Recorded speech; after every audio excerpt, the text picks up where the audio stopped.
Welcome to another home vlog. Home vlog. No, You're singing a song? home vlog. Welcome to another home vlog. Well, it's been about a week, 2 weeks since we had our trip. Of course.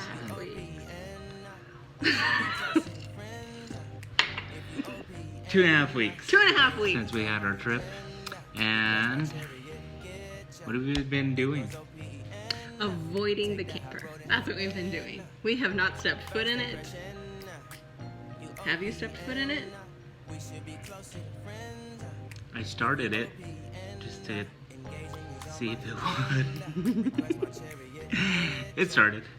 And I let it run for a while and Shut it off and walked away. shut it off and walked away, avoiding the RV. So what's been done since the road trip? We already asked that. Yeah. Avoid it. And we I'm gonna edit that We had part a out. traumatic experience. Okay. Question number 2. Question number 2. Having never RV'd before, what did you like about it? I liked having a place of our own that wasn't a tent on the floor. You? I liked that too. Still my answer. It's too late. It's been done. I liked that it had air conditioning. And really, really good air conditioning. Yes, our air conditioning worked great. It was a blast Literally. of cold air. Yes. Gosh, it works. Anyway, but no, the air conditioning worked so well. Our first night that Jocelyn Froze. just froze. Which is hard to do because I like it cold. Right, and so for the second night, I lowered the thermostat. Novel idea. It worked. It did work. That's one of the things that worked on the RV, and worked really well. Let's see, what do we have? What did you dislike? What did we dislike? Even with all the issues that we had, I really enjoyed it. I just was so glad that we had something, have an RV, just something that we can work on together as a family and all of that stuff with it. But I would say if I had to choose something that I didn't like, was the lack of vehicle air conditioning. Being on the road and it wasn't hot yet, so that wasn't an issue. But just having the windows rolled down and all the road noise and So there's no air air conditioning blowing in. the RV when it's driving, when you're driving it. Only when it's parked and plugged in. This was back in the day when cars didn't automatically come with air conditioning options. Oh, it was an option. They didn't choose to opt for it. So, It's before global warming. right. So what did you dislike about it? I made it pretty clear what I disliked about it, I think. Paint job. It was the paint job. It's totally the paint job. I disliked just that everything broke. I disliked that it took a really long time to get there. That was just frustrating. I mean, and stressful because If I would have listened to her, and she gave great advice, which I ignored, and figured I got this and it's not a big deal.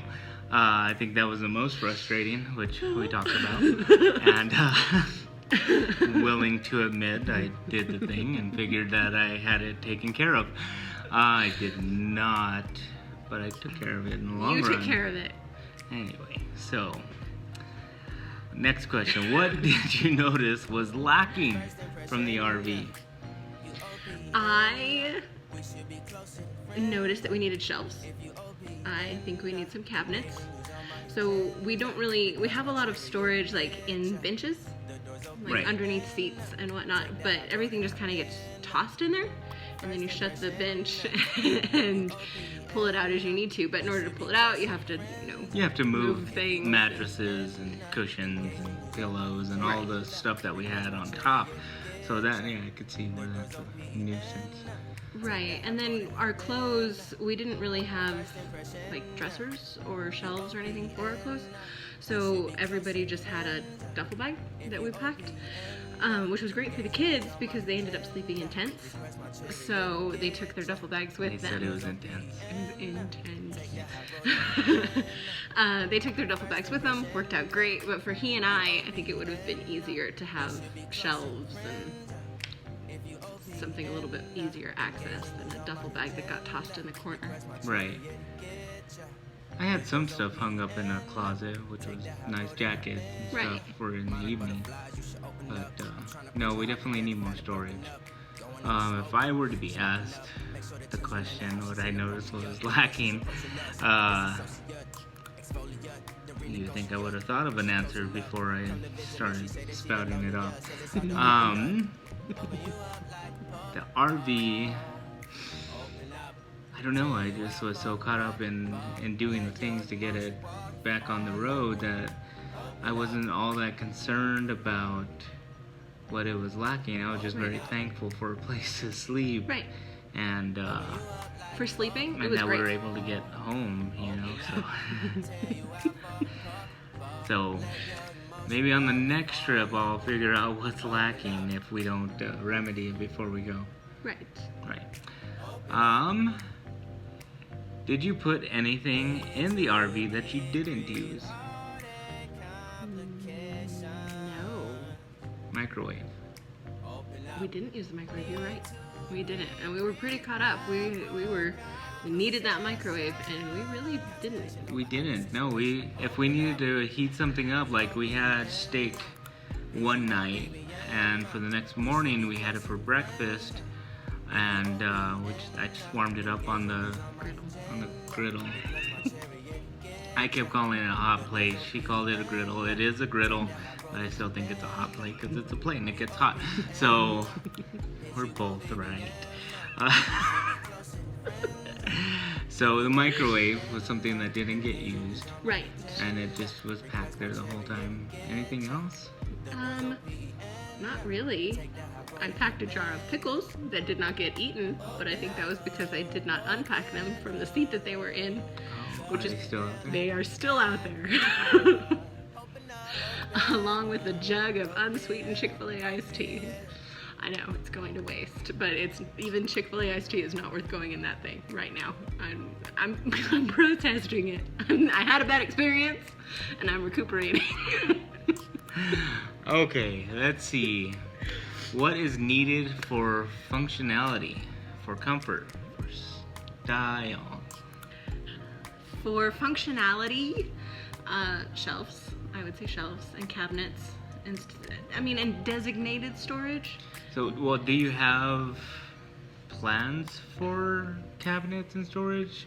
Because I really don't want to put anything back up on the walls. I just didn't think they were that sturdy in the first place. Right.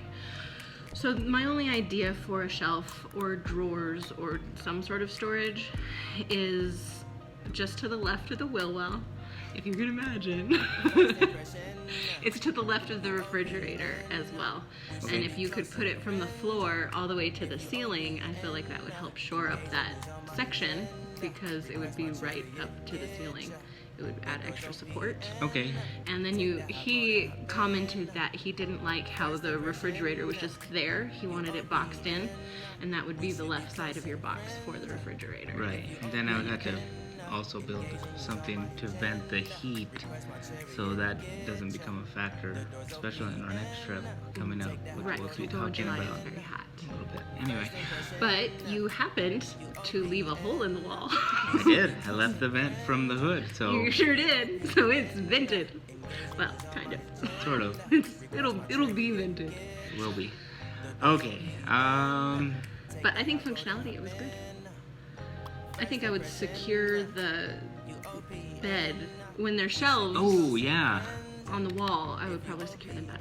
Right. So what we were having issues with was where the bed meets with the existing dinette set.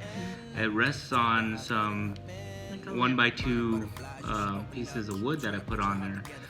But we noticed that if we scooted any that it would slide off of those. So I'm thinking of putting some kind of a latch system there so that it just stays on and it's not sliding off of it. But I still have yet to really look at that and figure out how I'm gonna do it. But I got a pretty good idea on how to keep it there. So that'd be something.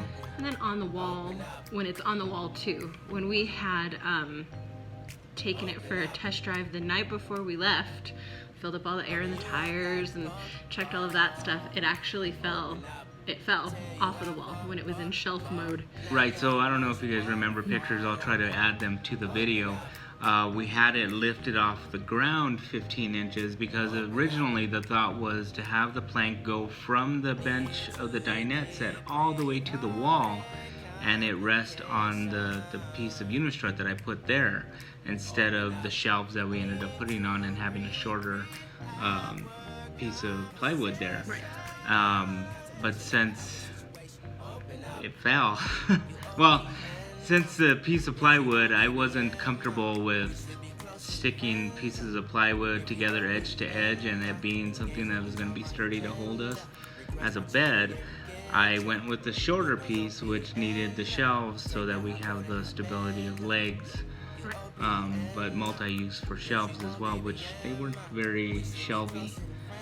We ended up not using them as shelf when they were up in shelf mode, and so it really couldn't take a lot of weight. We will figure it out. Not doing that. So we'll figure out what we're gonna do with the bed and the shelvings and stuff like that to be a little bit more functional. But otherwise, I think it's. I thought it was great. Not bad. I mean, the wheel well needs to get sealed up. Right. We had a leak from the wheel well because, well, it rained, and so I didn't think it was gonna rain. And if it didn't, we wouldn't have had this issue. But since I didn't caulk around the floor side of it or any of the seams, we got water from the road into the RV. But I think that's an easy fix. Yeah. So I'll caulk that and then also do like a under spray, like bed liner type stuff on the inside or the outside. The inside of the wheel well. Right. Right. Which is on the outside of the RV. Yeah. Okay, we're on the same page. Good. So. Would you change anything for comfort? No. I thought it was comfortable as far as driving. The seats are comfortable. Sleeping, I was fine. I don't know if it was because I was beat from working on it, but it wasn't uncomfortable to sleep on at all. No, it was very comfortable. So comfort-wise, I think I was fine. I don't think the kids had any issues. They slept on a tent. Well, I know, but I meant like on the road and stuff when they did use the No, they loved it. Stuff, so. They actually didn't mind the 8-hour drive, really, because they were so comfortable. Right, okay. So, Cool. That was good. For style? I'd like to finish the trim. I mean, there's just things aesthetically that we need to finish that are very simple, and there's really no functional or practical purpose other than it's going to make it look pretty. Right. I would also suggest double checking the mechanics of the vehicle. One thing I will be doing, because I did notice and we did have some issue with it, which we didn't mention, was the battery cable and the battery. The battery itself is undersized for the RV, so it's like this tiny little battery that's in there. And so I'm going to replace the battery, and then I'm going to replace the positive battery cable, probably the negative as well, just so that it has new cables. But it was loose on the terminal, and without proper tools and stuff, it just wasn't doing really well, and we'd had to go out there and wiggle it to start it up. It just was acting like the battery was dead, but it was just the cable. All right, so when's our next trip? The end of July. End of July. It's gonna be definitely more hot this time. Hotter. More hot. Means the same thing. And let's see how that goes. Take it on the road again, figure it out. Yes. Would we like to go any other places this year? We're going back to Navajo Lake, so. You want to go anywhere else? Some friends of ours really like Blue Water. Yeah, pretty easy. They have a really neat water park there. Just stuff on top of the lake and paddle boats and. I don't know, it's been years since I've been to Blue Water. I have never in New been to Blue Mexico, Water. So I don't know what they have there. Last time I went, it was just a lake and fishing. I don't know. I think it'd be fun. I am up to going anywhere. But I did look online at different RV websites, and there are very limited like motorhome parking spaces with electricity. So that is something that we'll have to be mindful of. Right. If we do that, if we go somewhere where we have to boondock it, maybe we'll have to figure out a different generator, because the one that we have, it just isn't cutting it. So last question, given the opportunity, would you not buy an RV, or are you glad that you did it? I'm glad I did it, because I've always wanted one, and I have one, so scratch that itch. Yeah, I'm glad I bought it. So, I mean, it's a project, it's something different, and it's given us some experiences and stuff to do, and so I think those are all positives. Cool. So with that all being said, that's kind of an update of where we're at, what we're doing, where our next trip is, all the things, all the questions, and yeah. So thanks for watching this.